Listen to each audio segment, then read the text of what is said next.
Hey everybody, welcome back to Patriot to the Core podcast. I am Thad Forrester. Thank you for listening this week. This is episode number 13, and I'm having a lot of fun doing this, so I hope you're having at least a little bit of fun listening, and I hope you're maybe spreading the word and telling people about it. Today's guest is Michael Yon. If you haven't heard of him, I do encourage you to at least go look him up on his website, michaelyon-online.com.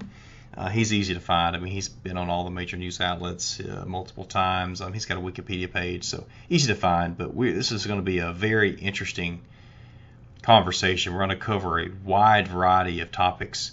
So I hope you enjoy this. I'll go ahead and bring on Michael now. Thank you, Michael. It is actually it's an honor and pleasure to have you on my show. I've been looking forward to this for a long time. So after some technical difficulties, glad we're finally able to see or to speak and to hear each other. Yeah, we made it somehow. Well, and I don't hear any loud banging going on at the temple construction either. I can hear it. It's out the door, but luckily they might be taking a break right now. Okay, we'll try to get everything in we can then. Hey, so first of all, I watched an interview you did with Dennis Miller, and Dennis Miller called you the premier combat journalist. Which I would have to agree with him on that. What qualifies you for that? Well, Dennis is very generous to me. He's always been very, very kind. Well, I never trained to be a journalist. I never trained. I don't call myself a journalist. I'm a writer.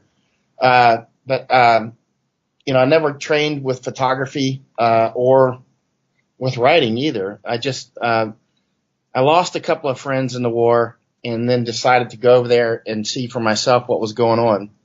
And then I just, stuck with it. I just stuck in combat more than, according to New York Times, I think more than anybody. I just, like the one unit I stayed with for 5 months, other units I would stay with, 1, 2, 3, 4 months, that sort of thing. And, all that experience adds up after about, several years of combat, 4 years, I guess. You build a reservoir of experience that allows you to say things that are, that hit home with the soldiers. Yeah. So how do you, what group do you go through so you can get embedded with these teams?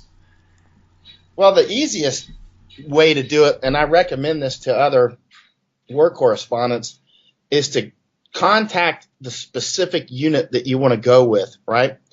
And instead of going through the public affairs office, at the higher level, go at the lower level, contact and say, hey, this is who I am. Here's an example of my work. Will you take me along? And normally they'll just say, yeah, come on over. Because, they don't have anything to hide. They want to show, and they want to show what their soldiers are doing and that sort of thing. So once the commander gives permission for you to come, or gives, his, or her, in some cases, approval, then usually it's very fast. So if you go through the unit first, then it's very fast to get in. Okay. So what are your rules for you when you're there? Because it gets rowdy, it gets dangerous, and I'd like to talk about some of those instances. But what are you allowed to do and not to do? Well, some of it's just like, you're not allowed, obviously, to talk about missions before they happen, that sort of thing. And kind of basic stuff on that level, like you can't talk about, how many aircraft took off and how many came back, that sort of thing. So, basic OPSEC, operational security, is always an important factor because you do get exposed to a lot of secret and top secret stuff. There's no way not to, right? I mean, because you're constantly just doing missions all the time. Sometimes I would do, even more than one mission per day, sometimes several missions in one day. So, just basic kind of common sense type stuff. Okay. And no weapon, is that right? No weapon. One time I did fire a weapon in combat. That was illegal, and the Army was not happy about it. But there was a soldier that was shot, and I didn't want him to get shot again. Well, and there was some hand-to-hand combat going on. Well, that is one I want to talk about. Let's just talk about it now, because I read about this in your short little book Gates of Fire. Right. And I just learned about this book recently, so I downloaded it on my iPad and read it. It's a quick read. So, I guess Prosser. Here it is, Robert Prosser. His men are. Maybe you can tell the story, because actually I want to read one line from your book right here, or a few sentences. It says, Prosser shot the man at least 4 times with his M4 rifle, but the American M4 rifles are weak. After Prosser landed 3 nearly point-blank shots in the man's abdomen, splattering a testicle with a 4th, the man just staggered back, regrouped, and tried to shoot Prosser. Do you mind elaborating on this and just telling us what happened? Because this was very captivating. I don't like M4s. Actually, the platform is very good. The platform of an M4 is very good, but that bullet is so weak. You see so many people get shot, and then they just keep fighting and fighting. It needs a bigger bullet. Anyway, but that's a side topic on firearms. But no, what happened was the night before we did a mission. I think it was a raid, and I was very tired. Went back to my chew. The little chew is like a trailer that you sleep in. I went back there and I fell asleep. And next thing you know, Rob Prosser's banging on my door, and the sun's already up, and he's like, "Let's go. Sergeant Lama's been shot." Right? Sergeant Daniel Lama had got shot in the neck by a sniper. But he was okay. It just grazed the back of his neck. And so we went down to the CASH, the Combat Support Hospital, to see Daniel. And then Eric Carilla, who was the commander, called up his mom and was like, "Hey, he's okay. You might get word from the Department of the Army that he's been shot, but he's fine. We're here right now." Daniel is fine. He was up on his feet. And so we went down looking for the sniper, which I thought, we're not going to find the sniper. But we did, and we actually found him and started chasing him with the helicopters and also in the Stryker vehicles. And next thing you know, we drop ramps, chasing them down this. First of all, arrested the wrong guys and released them immediately, because realizing that they're not the right guys. And so only had them for a few minutes. And then there was a firefight around the corner. We run down that alley, and Eric is in front of me. Eric Carilla, the commander.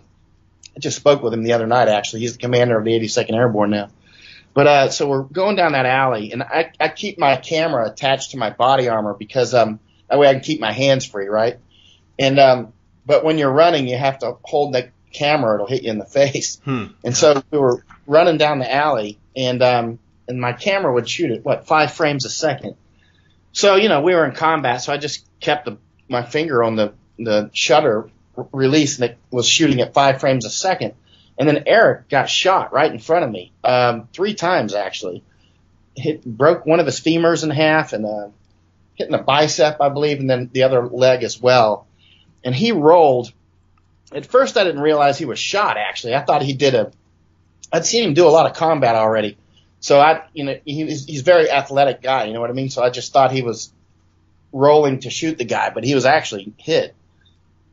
And finally, as I recall, he was in front of that doorway, and I was like, "What's wrong with you?" Because he was just like sitting there. You know what I mean? He goes, "I'm hit. I'm shot 3 times." He was right, actually. And so, but he was fighting back. He was fighting back like a man. So he was game on. And that guy was trying to shoot him.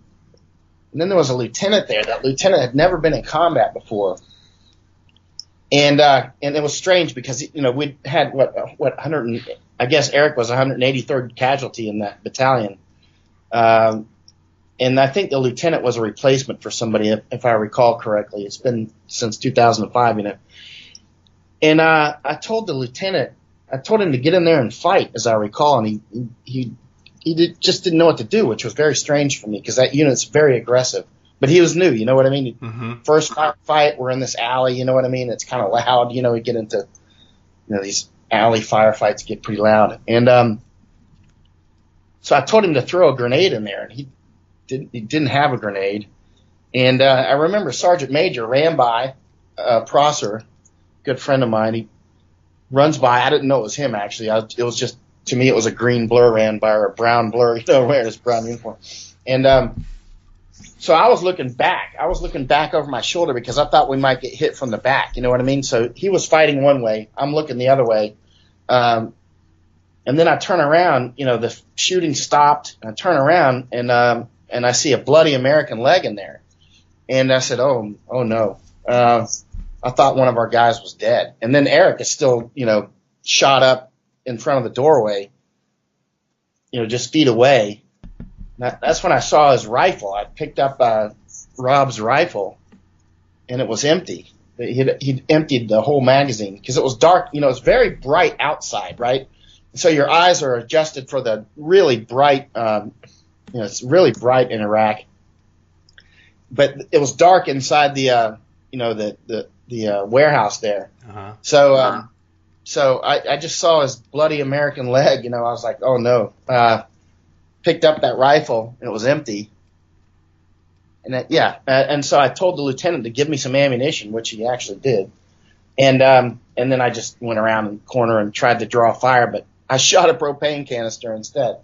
That didn't work out so good. That was a big joke for the unit, and I think will always be a big joke for the unit. I was like, well, I hit it right in the middle though, didn't I? Yeah, you did. And so anyway, the hand-to-hand combat ended. That's probably the only series from both of the wars, Iraq or Afghanistan, where a soldier's getting shot. My friend Eric is getting shot right when I snapped the photo. And then there's hand-to-hand combat, as you can see from those photos. Pretty wild series, Yeah. Some of the guys at the Pentagon got angry that I fired the rifle. I was like, man, what are you going to do? Watch an American soldier get killed? Or are you going to, you know what I'm saying? Exactly. Well, and you kept, you or maybe one of the other guys was saying you didn't know for sure how Prosser was because the way he was laying, you could see his legs, but you couldn't see maybe his upper body. And he was fighting the guy laying down, right? Yeah, he was strangling him. And he said, Rob told me later, he said, Mike, I almost had him, and you shot that propane canister, and he woke up again. And he said the guy was biting Rob's watch. You know how you wear your watch with the face inside your wrist, right? Yeah. The guy was biting the face of his watch, and it was just game on. It was an Al-Qaeda dude. I think he died 8 months later. I think his name was Khalid Yassim Noah. I think he died 8 months later. But he was shot up, and that M4 rifle is so weak, man. It's such a great platform, but the bullets are so weak. Wow. Well, I guess he went those next 8 months with only one testicle.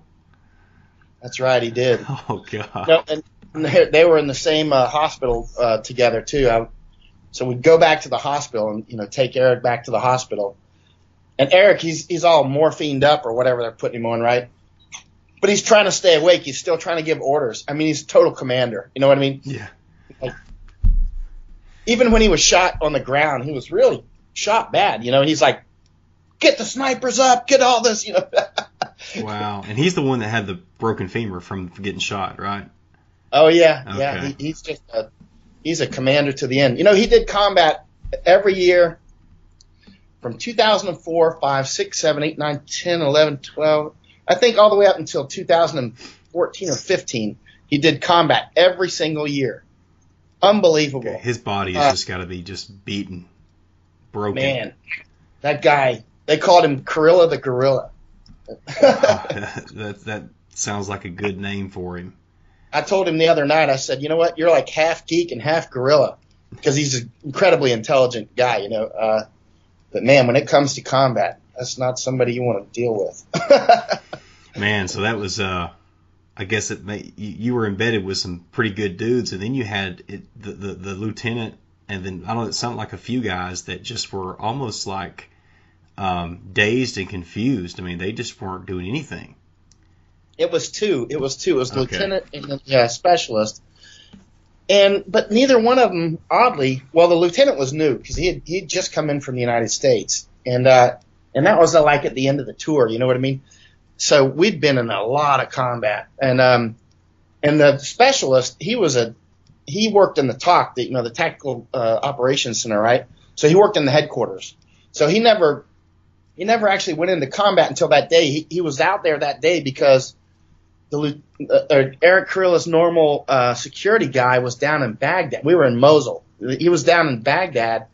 I think he was testifying in a trial, right, for somebody that the unit had arrested.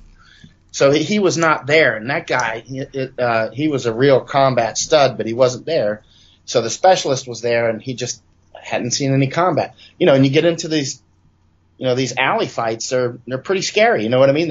If you've not been in combat before, you might have a problem there, which both of those guys did, but not obviously not Rob Crosser. He jumped right in there and went hand-to-hand combat. Yeah, you just don't.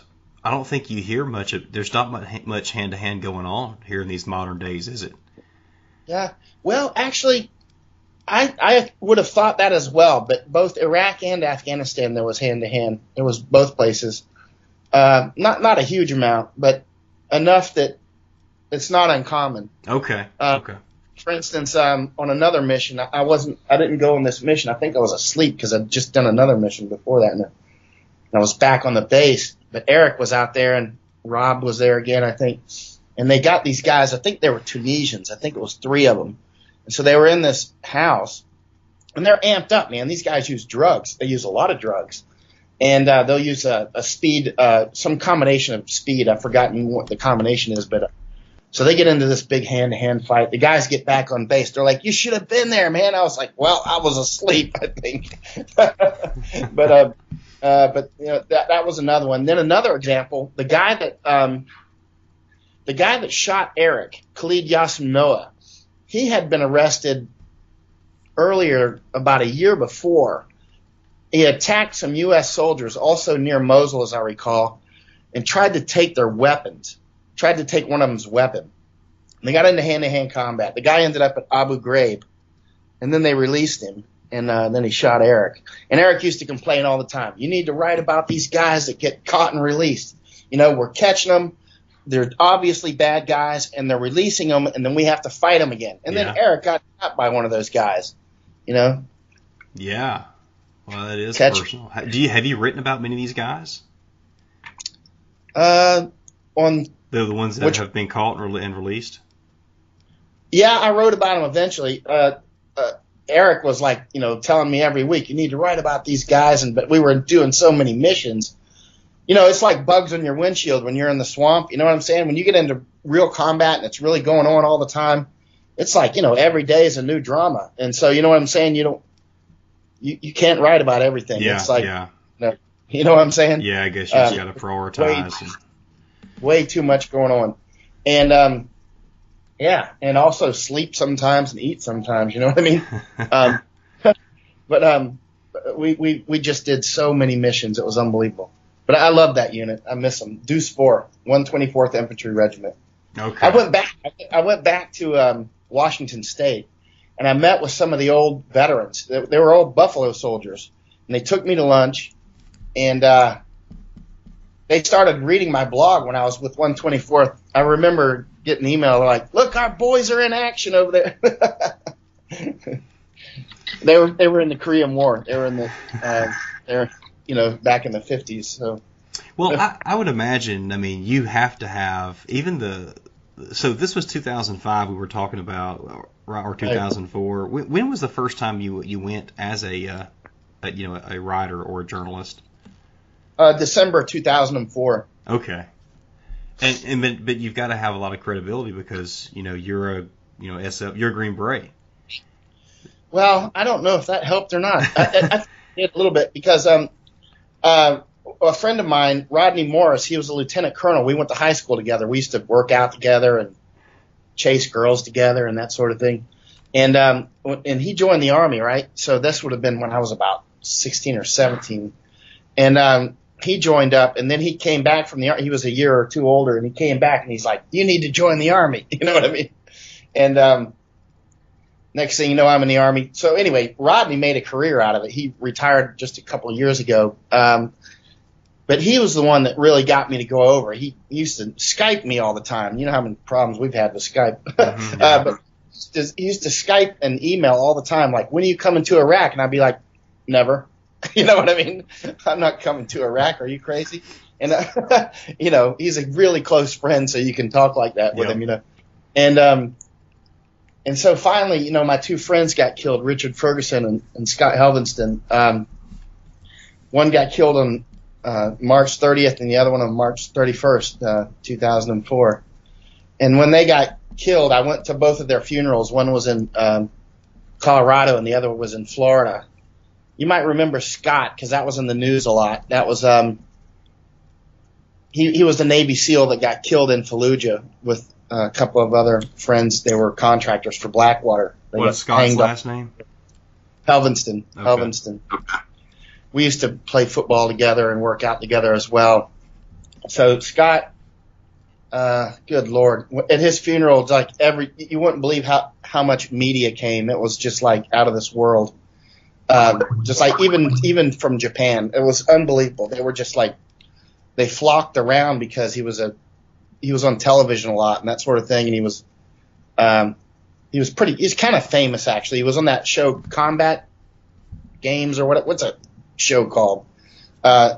Anyway, where the bunch of Navy SEALs and Green Berets and Delta guys all, have fake fights and beat each other up and stuff. He was on one of those shows pretty often. And, so he was kind of famous. And so, and then the photos, one of them got a Pulitzer Prize and that sort of thing. And so it was really a big deal. That happened in, March 31st, 2004.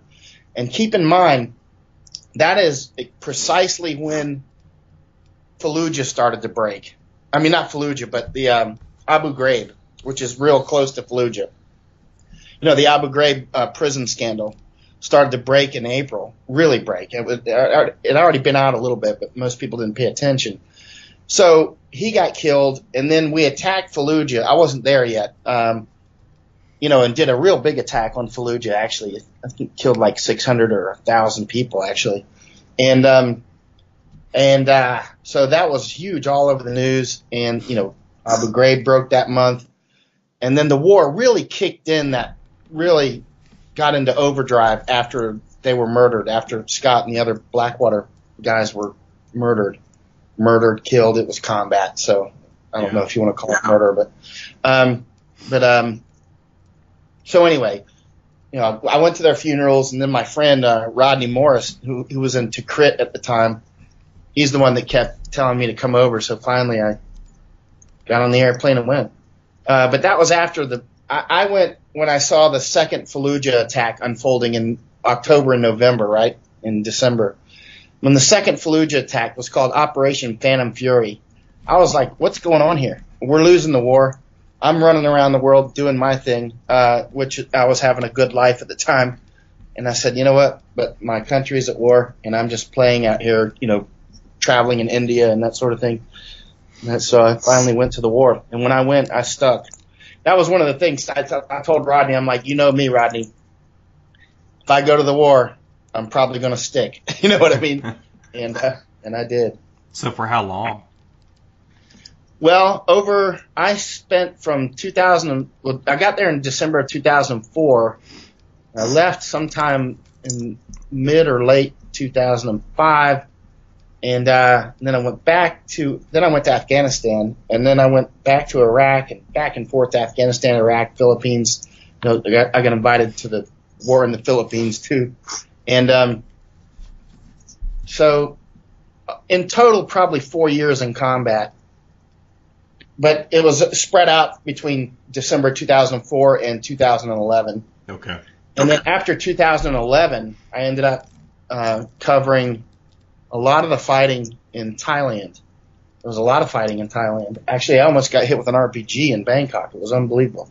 I was like, man, here I am in Bangkok. Of all places in the world, this is where I'm going to die. You know what I'm saying? After I've been through all these other places. Yeah, all the alleys in Fallujah. Yeah. Wow. And good Lord. But anyway, I made it. Well, I wanted to maybe we'll come back to that on Bangkok, but I wanted to ask you about the little girl Farah from that picture in 2005, which did get the Time magazine top photo of 2005. You have the soldier carrying her. Will you tell us that story? It's actually, I mean, it'll obviously tug at your heartstrings, and because the girl ended up dying, and but it is definitely an iconic picture. Yeah, I think what happened that day? Well, I think we were in another firefight or something, and then there was that. And then the unit, it was part of the same unit that I was with. Eric was the commander, and Rob Prosser was the sergeant major. We were together that day as well. And I think we were in a firefight. I don't remember. But anyway, that suicide bomber tracked down another part of the unit that we were not with. They must have been a mile or two away. I don't remember. But the car bomb went off. The kids came out to wave at the soldiers and get candy and that sort of thing.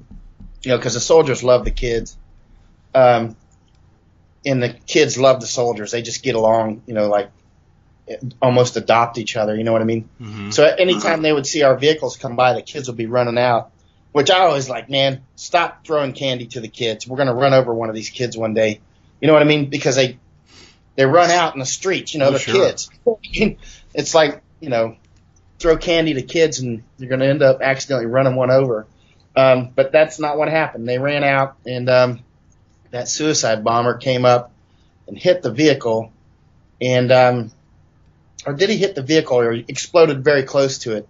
And so we race over there, and there's casualties all around, and one kid was dead. And then Farah, the little girl, a sniper, found her. He was supposed to go up to find a sniper position, but he saw her, and he's got little kids too, and so instead of pushing out to a sniper position, he grabbed Farah and he ran back with her, and he brought her back to the casualty collection point, right, which is just a point that somebody names and says this is the casualty collection point, right? And so all the medics can go there, and so he brought her back, and then Mark Beeger saw her. He also had little children about the same age, and so they're both just like so Mark picks her up, and he starts to run with her to the Stryker vehicle to get her to the hospital, and that was when I took the pictures, and and then she died that day. She got blown up. I mean, the suicide bomber, he could have waited a block or two to attack us, just man on man, but he did it right in front of the kids. Yeah. Well, it's you had mentioned in your dispatch about how Bin Laden was dumped in the sea on the anniversary of her death. I guess that would have been 6 or 7 years later. 6 years later, maybe. What day did she die? It was May of 2005, right? Right, May, I think so. Something like that. Yeah. Well, and we went back. We went back, Thad, and we went back to that neighborhood the next day or 2 days, and the kids came out, and they were still like, "Hello," and with bandages on and everything. You know what I'm saying? They're so resilient. And I remember one little girl though. She had a really apprehensive look on her face. I mean, she was very happy to see us. And then we got into a firefight. That's right. So I remember I told Eric, I said, Eric, that shooting's getting closer. And I told him several times, but he was talking with the families and stuff, right? And I was like, Eric, the shooting's getting closer. And he's like, shut up, you're like an old woman. And then we got into this firefight, and I remember one Iraqi policeman, he got shot. He was okay. He got shot in the leg, but I think he was okay. He was okay when we left. Yeah. Oh man, so many dramas with that unit. Every day was a action. Well, you were saying how some of the guys had kids the age of some of these who were hurt or killed, and they try to help them. And I was reading an article today, and it was about this doctor. I think he's part German, maybe from somewhere over in Europe or the Middle East, and I think he's the one that wrote the account. But you've got these ISIS guys who have families and have little kids, and they'll leave in the day, and they'll go out and they'll murder and they'll rape children, women, adults, whoever. But then they come back home and to their families. I mean, how can these people do that? Man, I don't know. I tell you what, the Al Qaeda types and the ISIS types, they're just, a lot of them do a lot of drugs, by the way. That's important to remember. I mentioned it earlier, but they do a lot of drugs, and they would get caught with drugs all the time, and it was, just they're savages. I mean, unbelievable. Yeah. They've got no discipline whatsoever. No discipline whatsoever. You know what I mean? The U.S. soldier does that, his buddies will probably shoot him. You know what I'm saying? Yeah. They're not going to. No way. It's funny. I read a book a couple years ago, and somebody accused our soldiers in Iraq and Afghanistan of raping our way across Iraq and Afghanistan. I'm like, no, it didn't happen. It's like, I was there. If it did happen, I would have written about it. But it, no way. Good grief. Yeah. Well, in your time deployed with or embedded as a journalist or a writer from late 2004 to 2011, what kind of have you seen differences in attitudes of our military, maybe in patriotism and belief in the mission, anything like that?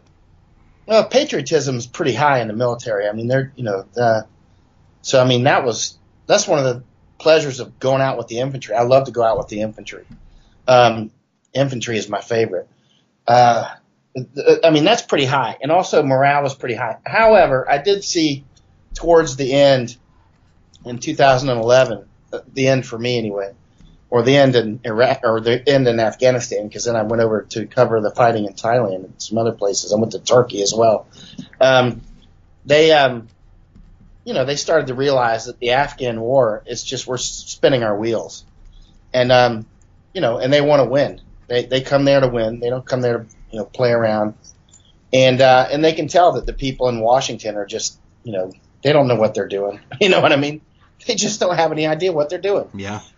When General Petraeus took charge in Afghanistan, there was a brief time there, and I was like, okay, maybe we can turn it around now. We got somebody in here with brains. You know what I mean? And he knows about war. He knows how to win. And so my enthusiasm increased for a while Petraeus was there, but then he went back and took charge of CIA and all that stuff. Didn't you have a conversation with Petraeus and offer some confidence in him, either letter or phone call? Oh, many times. Okay. Many times. In Iraq and Afghanistan, we still stay in contact. I wish he would run for president. I've asked him, like 10 times, are you going to run for president? He'll just change the subject. Like, how's the weather there? You know what I mean? He had that thing that happened, and that's unfortunate. Well, it is unfortunate because of much worse has happened with other people than nothing has happened to them all. So they haven't been punished for it. So that's right. That was really unfortunate. I was like, oh man, he would have been a good president. He still could be if he would run, but he won't. Every time you bring it up, he just change the subject. Well, I like the guy too. And speaking of that, it seems to me, I don't want to be one of these that kind of just jumps on what's hot right now, but it seems like we've had a lot of generals relieved of their duties under Obama. And, I did some quick research. It seems that there has been, kind of a purge in that. But I'd like your opinion. Or is that true? Well, that's something I've thought about as well, Dad. Because every case I look at, there's actual cause. You know what I mean? Like one admiral, as I recall, he was like counterfeiting poker chips or something. You know what I mean? And then there was some others that were actually, running around with prostitutes in Indonesia and giving away secrets and stuff. So, I mean, every case I've actually looked at, there was actual cause for doing it. And so I don't know, quite frankly. A lot of people say there's a purge, and there has been a lot relieved. But have you seen any cases where there wasn't good cause? You know what I'm saying? Mm-hmm. So I don't know. I wonder. Yeah, that's why I wanted to. I didn't want to just go out and just say something that's just completely unfounded. So yeah, I knew you would have a better opinion on that than me, and more knowledge on it than me. I've talked about it with quite a few officers, enlisted people as well. You know, I talk with soldiers pretty much every day. And some think there's a purge going on, and some say no, some say, you know, and I just don't have enough evidence because, again, every single case I look at, there was actually cause for it. Like, for instance, there was one submarine, I believe, ran into a ship. You remember that? That was out in the Gulf of Mexico. And then there's just been so many things. Now, one thing, you know, General McChrystal, I didn't really like him, but I thought that the circumstances of his relief were kind of shaky. I mean, I was glad that he was gone, but at the same time, just, you know, it was he had insulted, you know, President Obama or whatever, or staff or whatever. Next thing you know, he was gone. Yeah, okay. Yeah, I remember this now.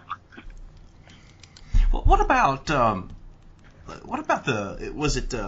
Army guy? Is it McPartland, the guy who was going to be kicked out of the military because he saved a child that was he'd been raped by you know, I don't know if it was an Afghan or an Iraqi, and he basically roughed him up because he knew what had happened, and then the Army was throwing him under the bus. The Special Forces guy was Afghanistan. I don't know him personally. I've never spoken with him to my knowledge. But, you know, that's not the only case. There's a lot of cases like that because in Afghanistan, that's just like normal stuff, you know. Interestingly, the Taliban would not allow that stuff, if you can believe that. The Taliban actually were doing a lot of things that we would believe in, like, for instance, not allowing people to do the pedophilia thing and not allowing them to grow opium. You know what I mean? But now they do it. Now Taliban not only allows it, they encourage it. I don't know about the pedophilia thing, though. But, yeah, and I remember one time I was in Arghandab, and some soldiers, they were very angry. This is 5-2 Stryker Brigade combat team. And they were like, this police chief, you know, he's doing this to this kid, and it was a boy. And they were like thinking about taking matters into their own hands. And I was a lot older than they are, you know. I was just like, be careful. You know what I'm saying? I mean, what you're talking about here is really serious stuff. You know what I'm saying? I mean, you're twisted on that. You know what I mean? Well, there's so one side to do something, and then there's the other side. It's like, but let's not go to prison, boys. Yeah, you know so what it I mean? sounds like you weren't surprised by what the guy in the story I'm talking about, the Special Forces guy, what he was going through. I was glad he did it. I was glad that he did it. I mean, it's bad that he then ended up in trouble. But then you're twisted on this because, you know, it's part of their culture, and as bad as it is, and it's terrible, we still had to deal with them. You know what I mean? So what are you going to do? Have your guys going out and, you know, I let's put it this way. I agreed with what he did. Sure. Yeah. So, and I was sad that he got in trouble for it. So, I mean, there's one side that makes you just want to go and just like, okay, we're gonna fix you up right now, and you're never gonna do this again, you know. Well, yeah. And then there's another side that goes, and we have to win the war. So what are you gonna do? Yeah. Wow. Well, you know, for someone who has never, you know, I've never been in any branch of the military, you know, it's just to me, it's a cut and dry. I was like, how could the Army even think about disciplining this guy? I mean, I know there's a lot more to it, as you have kind of brought to light a little bit, but yeah, it sounds like that's kind of a. They call them bacha boys, and they, you know, teach them how to dance and stuff. They, you know, act like girls and it goes way back in history. There's a book called Caravans, written by Mishner, which is worth reading. It's a very good book. Tom Ricks told me to read it, so I read. Tom Ricks is the kind of a famous author, actually. He wrote The Gamble and Fiasco, and he's a really great writer. He's like, Mike, you need to read Caravans. So I read it, and in the book, they're talking about Bacha boys, which is and they were just near where this happened, where that Special Forces guy got in trouble. It was in Kandahar. And he's talking about it in the book. So this would have been about like in the 50s, right? And he's talking about how the men just go crazy over these little boys. I mean, they get in knife fights and everything else. You know what I mean? It's just like, it's insanity, man. Wow. It's like unbelievable. Yeah, it blows me away. Yeah, and the boys will wear those little bells and stuff like that, and dance, and they'll have big parties, and and then once they get the first male hairs on them, when they start to go through puberty, that's when they're finished with bachabazi. Yeah, it's their culture. I mean, what to do with it? Dang. I'm left without speech. It blows you away, doesn't it? Yeah. Well, I've been curious about this. How is the U.S. viewed in the rest of the world, or in areas that you've lived in or live in? Well, I've been to 75 countries, and I've spent half my life overseas. I've been to 48 states. I've seen the United States as well. I want to go see Alaska, though. But anyway, the way that we're viewed overseas is it's kind of mixed. Still a lot of respect, especially on the personal level, because despite the reputation of Americans being bad travelers and that sort of thing, Americans tend to be very well-disciplined travelers. They tend to be very polite, people like Americans when they meet you. So in the countries that I've been in, we get along really good, actually. We talk bad about the government, but then we talk bad about the government too, don't we? You know what I'm saying? Yeah, right. They'll start criticizing the U.S. government. I'm like, don't even go there. I can criticize it a lot better than you can. Yeah, sing it, brother. What I'm saying. And so, on a person-to-person level, you'll be well respected if you travel overseas, in almost all circumstances. Okay. But government-wise, listen. Back when everybody wanted to vote for Obama, and I would tell all my Asian friends, I'm like, "You're crazy. You're going to vote for that guy?" and now they hate him. Well, good. Generally speaking, I was like, "Well, I told you." It's like, come on, you voted for him again. Okay. Not just once, but twice. Right. What about? I wanted to ask you. I guess I read this on your website. The book what's it called? Unbroken, about Louis Zamperini. Yeah. Love the book. I know you came out and issued a challenge to anyone who could, because the author Laura Hillenbrand had said that I guess she said the Japs had murdered about 5,000 people, and you were saying that there's nothing. Don't call them Japs, please. Don't call them Japs. They hate that, and Japanese have taken really good care of me.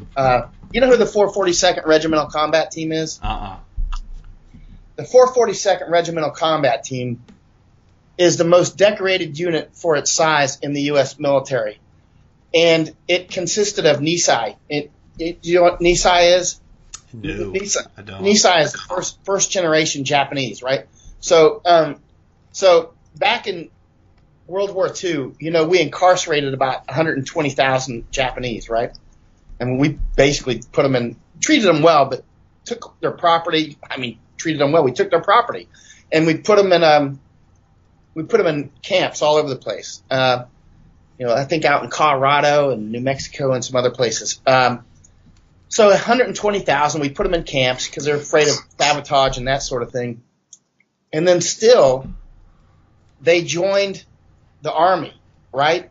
And they went into the 442nd Regimental Combat Team. You need to look it up, man, and read about these guys. There's a movie about them. You can see it online. It's called Go for Broke. You can see it on YouTube. Go for Broke. All right. Go for broke, because they would always be like, "Go for broke," because they speak with a Hawaiian accent, because they lived in Hawaii mostly. A lot of them lived in Hawaii and California. Anyway,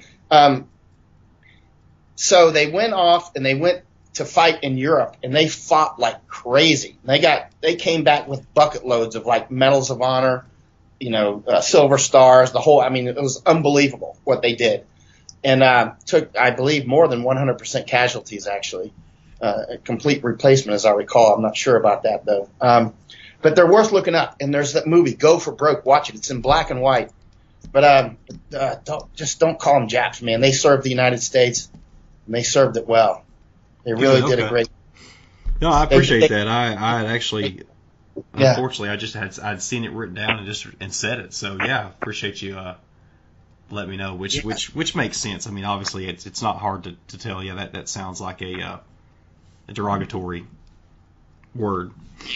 It's pretty derogatory, but but if you say that to a Japanese person, they'll just kind of cast their eyes down and say, "Please don't say that." You know what I mean? Or maybe ignorant American or something.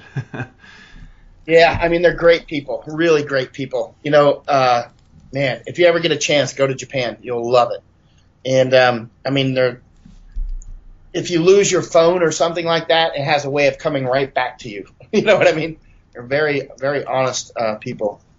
But yeah, 442nd Regimental Combat Team. Go for Broke. Watch that movie. So I will. I wrote that down because this is actually some great history, Michael, that I wasn't aware of.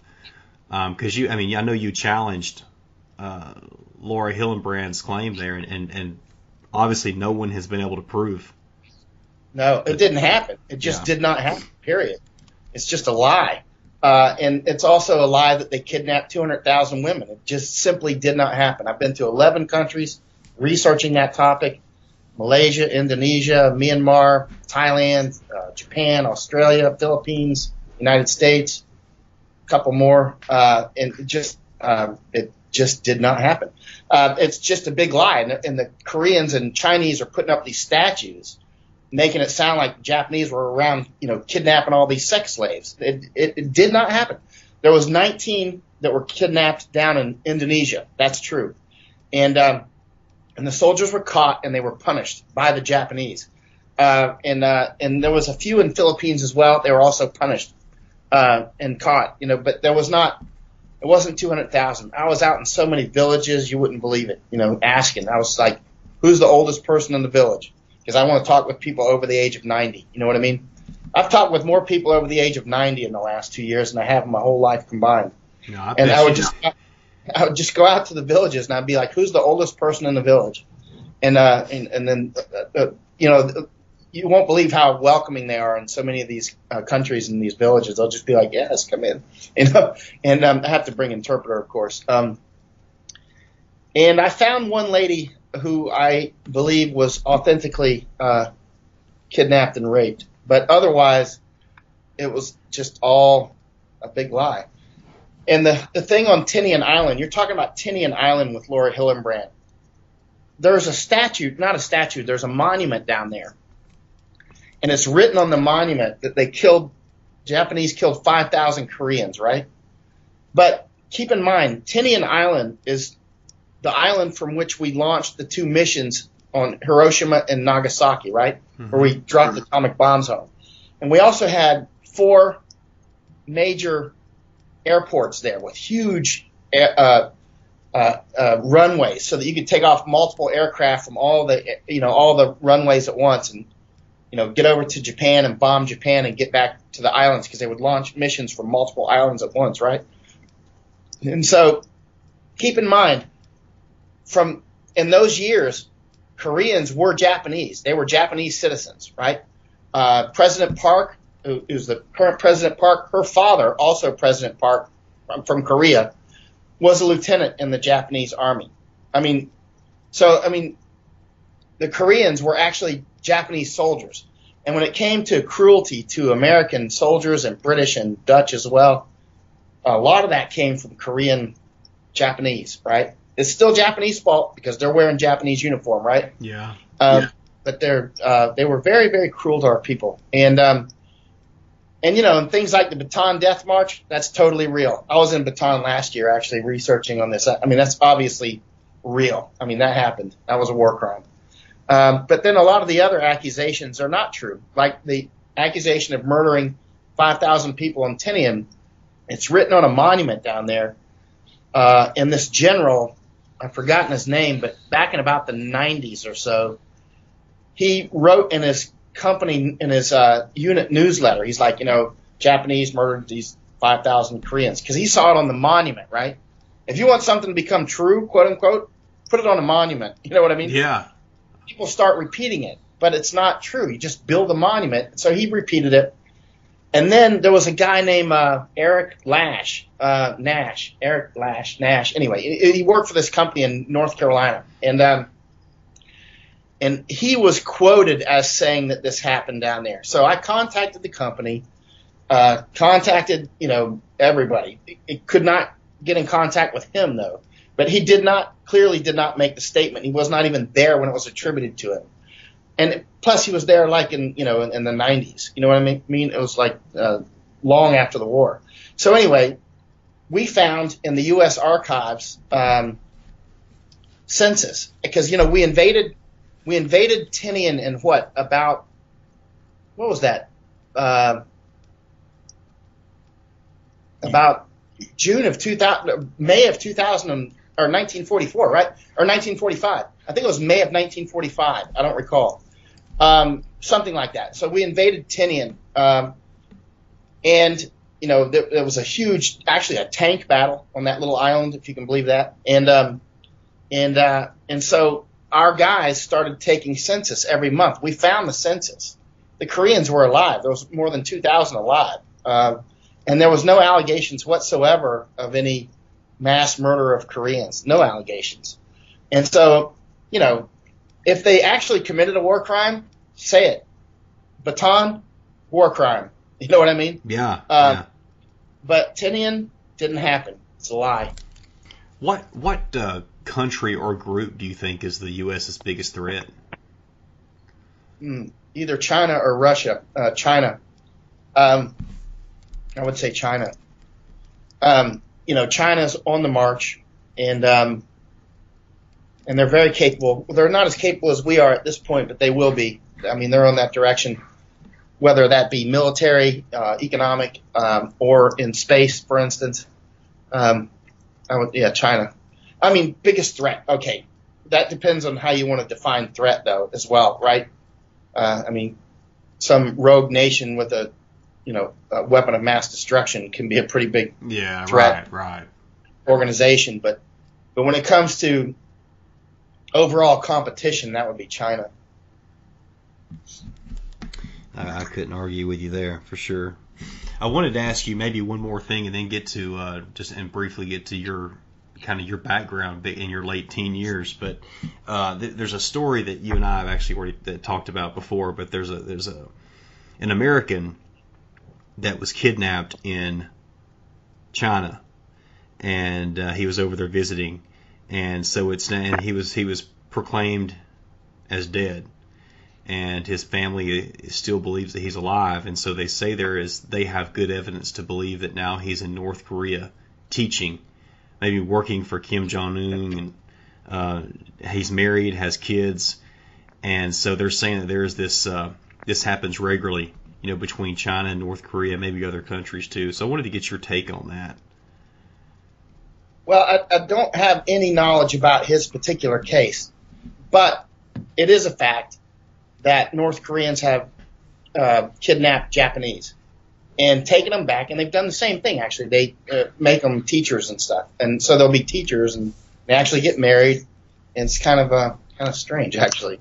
But that's what they've done. And Japanese, still LDP, the Liberal Democrat Party, actually in Japan, they actually wear little buttons like as let's say a vigil to the people that have been kidnapped. Yeah, they actually came to Japan and kidnapped them. Pretty wild stuff. Imagine that. I mean, the American, though, I don't know anything about his case. I'm surprised if we're not doing huge diplomatic efforts to get him back, though. Yeah, you'd think so. I know his parents and family felt like when they did go over there initially that they kind of that they had these search dogs out and they had these flyers up and made it appear as if they had been really searching for him, but they didn't feel like they thought it was all for show. And there were witnesses that said, "Yeah, we saw him on this trail. He was hiking here." But then when they were questioned later, they denied it. So they feel like someone got to them and said, you obviously don't speak. So anyway, It's just very, very interesting. Yeah, don't know anything about his case, but it's definitely happened to Japanese. That's a fact. Okay. So I wanted to maybe close with this, Michael. I've read part of your book, Danger Close. For sure, I've read chapter 1, which is very captivating. So, which I know you got in a bar fight while you were in the Army, and it turned out. I don't know how it ended up turning out after chapter 1, but a man ended up dying. Do you mind talking about that? Yeah, I was 19. I just graduated that week from the Special Forces course at Fort Bragg. And I went up to Ocean City, Maryland with a friend of mine named Steve Shawless.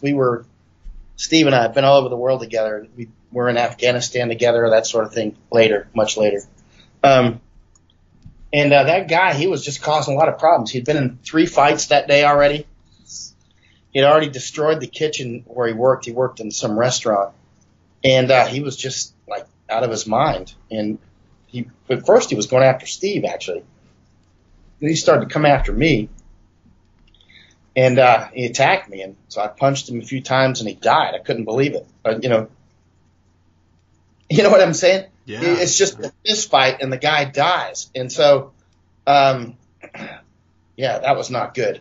And so, I got arrested. I turned myself in, and then I got charged. But then they cleared me later, and I stayed in the Army 4 more years. So, the Army investigated it, and so did the civilian police, and all the charges were dropped. But that taught me a lot about the media, because media they come in and they'll be like, Green Beret does such and such. You know what I'm saying? Oh, yeah. You're like, whoa. That's not what happened.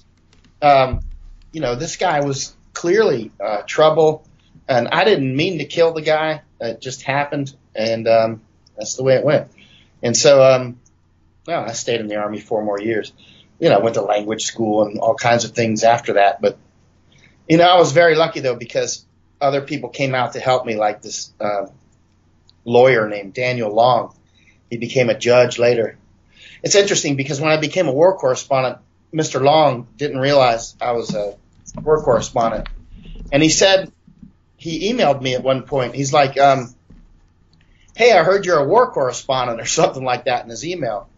And I was like, yeah, hey, Judge Long, what's up? He was a judge. And he goes, I use your case to admonish young people who get into fights and say, you never know who you're messing with. They looks like really young and all that, but he can fight, And he said, so he was admonishing some young guy that had been in a fight or whatever. And the defense attorney for the guy that had been in a fight was like, hey, I read that guy's blog.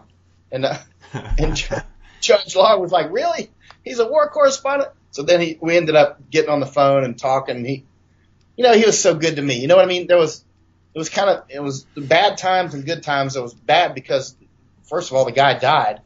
And then, the things that fall out from that. But good also, a lot of good people came out to help and that sort of thing. I'll never forget. Yeah. How did you deal with that, emotionally, mentally? Man, I was a soldier, it's just, that's the way it goes. And, I did not intend to kill him. It was just, fist fight. The guy died. The way it goes. Well, you got to keep in mind, for the next 4 years, what I trained to do was parachute into Poland and kill Soviets. You know what I'm saying? We were not Boy Scouts. Yeah. Didn't want to hurt the guy, didn't want to kill him, didn't want to fight. We were looking for girls. I was 19 years old. Imagine going through a year of all that hard training, and you're 19. You're thinking about girls. Are you thinking about going out and getting in a fight? You know what I'm saying? Mm-hmm. Well, you make it very clear. My mind is to get into a fight. Yeah, you tried every way to avoid it. So a lot of great details in that book about it that people can read. So it's one of those things, when you start reading that chapter, you cannot stop. Well, it's been a pleasure. I could talk forever with you. Well, we're coming up on an hour now, and so I guess we'll go ahead and end it. But I mean, what in closing would you like to say maybe about you and about where we can find you, and shoot, anything else you want to say, Michael? I put up a lot of stuff on Facebook that people might be interested in. A lot of it's just local observations in some country. It might be Thailand or Japan or Australia, Philippines. Man, I tell you what, I want to come home now. I've been overseas so long now. I've been overseas more than 20 years. It's time to come home. Well, when are you? I'm not sure. Maybe in the next year or so. But I love Thailand. It's not that I don't like Thailand and Japan and some of these other countries I really enjoy. But, at some point, you just want to come home. Sure. You know what? Another one of my friends down in Australia was saying the same thing. We're from the same town. He was saying the same thing. He's been overseas for about the same amount of time. He's like, it's time to come home. Well, with you being a Southern boy, do you ever just crave some biscuits and gravy? Oh, no. Grits. Grits. Okay. At one point, I was like getting ready to fly back to America to get some grits, man. It was like I was getting a grits Jones going on. Do you want me to send you some? I'll get some to you. Brother, I got pounds of them now. I got pounds of them. I got them right here. And, I was like, I got to get some grits. That's funny. But it'd be good to get some buttermilk biscuits, though, too, Oh, yeah. Yeah, I love good biscuit. Yeah, not too many people can make good buttermilk biscuits, though, No. Hey, one more thing I wanted to ask you is this is something I've always been curious about. I've talked about with a few people. How have the rules of engagement changed since you were in the military, and then since your time now as a war correspondent? Well, rules of engagement, you got to be careful with that because, let's talk about Iraq as an example, right? If you drive up from Kuwait and you come through that southern part of Iraq and go up, up to Baghdad and up to, through Tikrit and up to Mosul, the rules of engagement are changing in every battle space you go through. So down in the south, the rules of engagement are very strict, or they were. I'm talking about, let's say, 2006 or 7, right? So in every battle space you go in, they're different, right? So it's not like there's a rules of engagement for Iraq or for Afghanistan. It's rules of engagement for that area that you're at. And also the rules of engagement can change dramatically from one week to the next. For instance, when we did Operation Arrowhead Ripper in Bakuba in 2007, at first the rules of engagement were very lax. I mean, we were very kinetic. I mean, like company commanders could call airstrikes, that sort of thing. So that went on for about a week. And then we started getting things under control. And so then the rules of engagement got tightened down, right? And so, and then they got tightened down more and more and more. But when we did the initial attack, the rules of engagement were very loose, actually. It was basically anything that's within the law you can do. You know what I mean? I mean, you can't call a nuclear strike, of course, but I mean, but you can call, a guy in his 20s is calling airstrikes and that sort of stuff.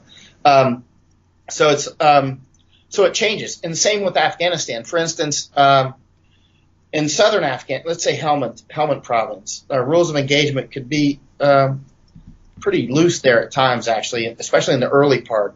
But then you go up to different places, and they were like Nangarhar, and they were really tight. So you got to be careful. People say, "Oh, rules of engagement this, rules of engagement that," but the rules of engagement, it's like looking at a map of the United States. Every state, there's different rules of engagement. Yeah. And so, and again, they also not only change in space, they change in time. Like within, 1 week, they can change. One of the things you got to be careful about too is, I mean, imagine somebody comes to your town and some foreign soldier and he, shoots one of your family or friends. You're going to want some revenge, right? And in Afghanistan, and especially with Pashtun culture, they call it badal. Badal means revenge, right? And they are like obligated to get some revenge. I mean, if you make a mistake, you shoot somebody at a traffic control stop or whatever, they're going to get some revenge. And that's going to end up being more casualties for us, right? So, again, you're in one of these situations where, as a commander, you don't want to create more badal, you don't want to create more atmosphere of revenge, and you don't want to kill innocent people, obviously. But at the same time, you don't want your people to get killed because you're too strict, right? Yeah. Certainly. Because sometimes they can get really close, and you don't see that weapon until it's too late.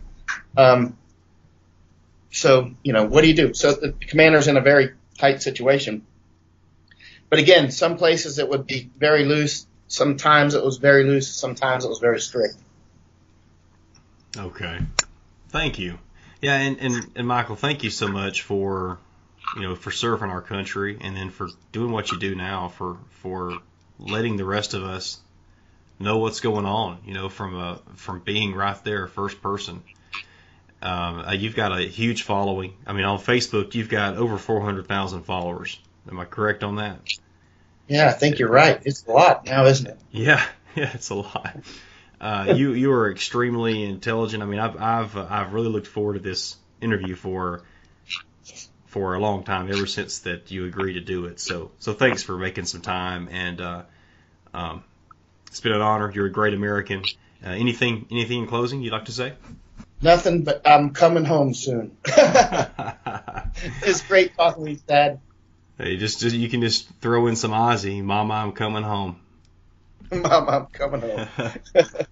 Hey, thank you, sir, very much. Bye, Dad. Bye.